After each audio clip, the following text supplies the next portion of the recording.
Hello everyone, Dayton here with Prodria Cleaning Services, and today I want to talk to you about what it takes to be a carpet cleaner, what is involved in being a professional carpet cleaning technician.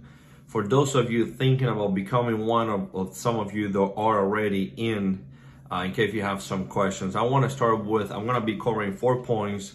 The number one is what kind of work you will be doing, and it's common sense cleaning carpets, but there's two sections, two sides of the business.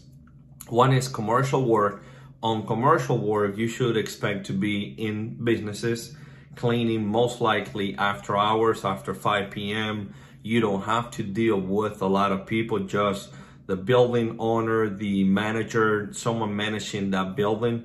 You go in, you take care of the floorings. Most likely, if you do carpet cleaning, you will also be doing tile, upholstery cleaning, some other services, but you don't have to interact with a lot of customers. If you're a little reserved person, that will be the best position, the best job for you. You will also be doing residential work.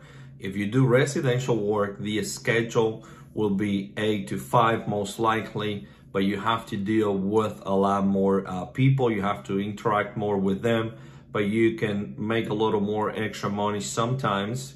And also you can get tips. If you are doing mostly commercial, if you are on commission, you might end up making more money, but you won't get tips. Number two on this list that I'm creating for you is paid. With paid, it depends where you are in the US. If you're here in Louisville, I was reading that you can start around $12 an hour. There's not really a limit on how much you can make if you go with a company that it pays some kind of commission, some kind of bonuses, because it all depends on you.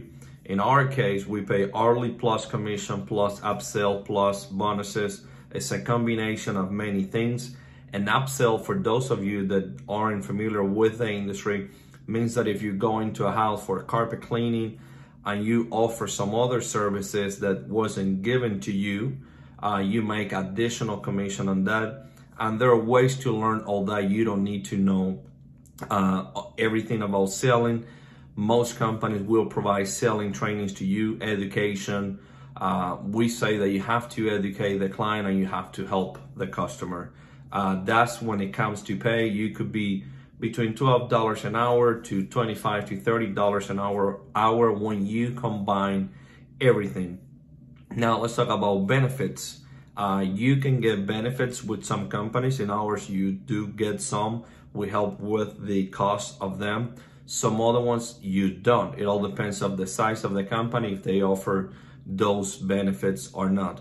And then number 4 is how much work is involved into carpet cleaning, how much labor is involved. There's a lot of labor involved. It's not construction, like you're gonna be really working on your hands and doing a lot of things, but you're gonna be walking a lot, you're gonna be setting up equipment, picking up equipment, bending, reaching, lifting, moving furniture. There is labor involved.